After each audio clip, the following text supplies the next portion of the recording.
السلام علیکم ناظرین، کیا حال ہے؟ میں امید کرتا ہوں آپ لوگ خیر عافیت سے ہوں گے اور آپ لوگوں کی عافیت خیر ہی مطلوب ہے۔ ناظرین، آج کا ٹاپک بہت مزیدار ہونے والا ہے۔ وہ کیا ہے؟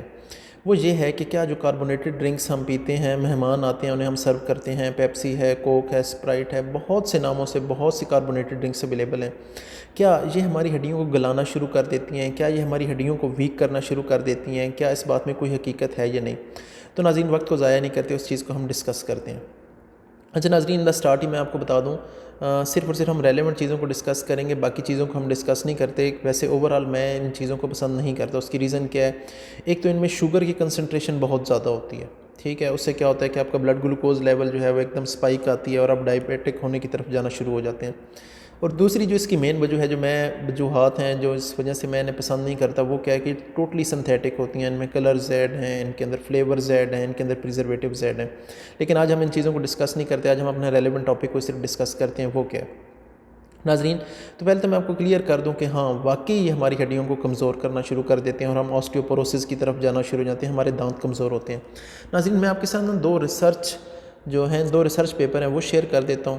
ایک تو یو ایس اے سے اور ایک چائنا سے۔ ایک جو ریسرچ پیپر ہے اس میں آپ دیکھیں گے، اگر آپ اسے خود پڑھتے ہیں تو تقریباً 5 سے 7 سال ایک ٹرائل کیا گیا ہے، اور اس ٹرائل کا اینڈ رزلٹ کیا نکلا ہے کہ اگر آپ روزانہ کی بیس پہ کاربونیٹڈ ڈرنکس پیتے ہیں تو آپ میں فریکچر ہونے کے، آپ کے ہڈی ٹوٹنے کے چانسز زیادہ ہو جاتے ہیں۔ کیوں؟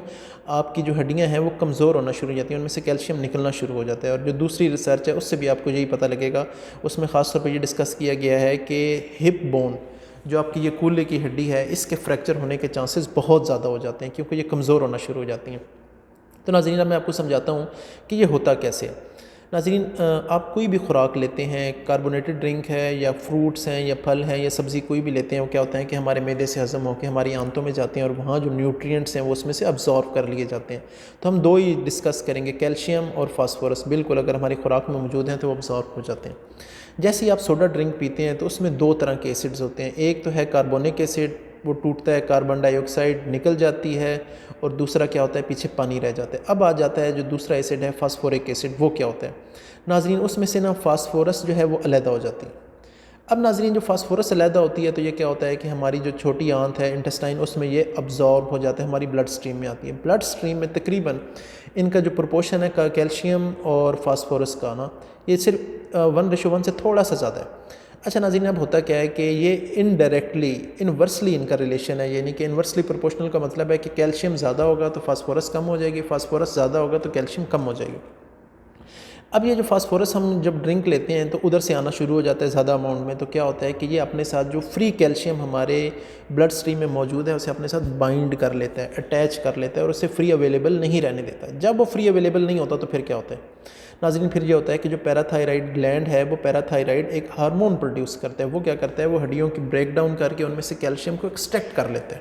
پہلا کام کیا کرتا ہے کہ ہڈیوں میں سے کیلشیم کو ایکسٹریکٹ کرواتا ہے۔ دوسرا وہ یہ کام کرتا ہے کہ ہماری جو کڈنیز ہیں ان میں انہیں میسج کنوے ہوتا ہے، اس سے کیا ہوتا ہے کہ وٹامن ڈی کی ایکٹیویشن اور ان کی پروڈکشن انکریز ہو جاتی ہے، اور دوسرا وہ کڈنیز کو کیلشیم ایکسکریٹ کرنا یعنی کہ یورین میں سے نکالنے سے روکتا ہے، اور کہتا ہے کہ فاسفورس کو ایکسکریٹ کرنا ہے۔ یعنی کہ ایک تو اسے روکنا ہے کیلشیم کو، اور دوسرا کیا کرنا ہے، فاسفورس کو یورین میں آپ کو اسے نکالنا ہے۔ یہ آپ کی کڈنی کرنا شروع کر دیتی ہے۔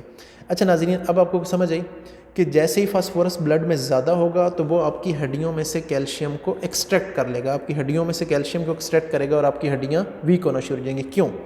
کیونکہ آپ کی ہڈیوں میں ایک جو بیسک سب سے امپورٹنٹ انگریڈینٹ ہے وہ ہے کیلشیم۔ آل دو اس کے اندر بہت زیادہ منرلز موجود ہوتے ہیں، لیکن جو سب سے امپورٹنٹ ہے وہ ہے کیلشیم۔ آپ نے بچپن سے ہی سنا ہوگا کہ آپ دودھ پئیں گے تو ہڈیاں مضبوط ہوں گی، وہ اس کیلشیم کی وجہ سے ہی کہتے ہیں۔ اچھا ناظرین، جیسے یہ کیلشیم نکلنا شروع ہو جاتا ہے تو آپ آسٹیوپوروسس، جس میں جو ہم کیا کہتے ہیں کہ آپ کی ہڈیاں کمزور ہیں، جوائنٹس کمزور ہیں، اس کے شکار ہونا شروع ہو جاتے ہیں، آپ کے دانت کمزور ہونا شروع ہو جاتے ہیں۔ اس طریقے سے یہ جو آپ کو سوڈا ڈرنکس ہیں یہ آپ کو آسٹیوپوروسس یعنی کہ ہڈیوں کی ویکنس کی طرف لے جاتی ہیں۔ ناظرین، کسی قسم کا کوئی سوال ہو تو آپ کمنٹ باکس میں پوچھ سکتے ہیں، میں پرسنلی اس کا خود آنسر کر دوں گا۔ اپنے اور اپنے پیاروں کا خیال رکھیں۔ اللہ حافظ۔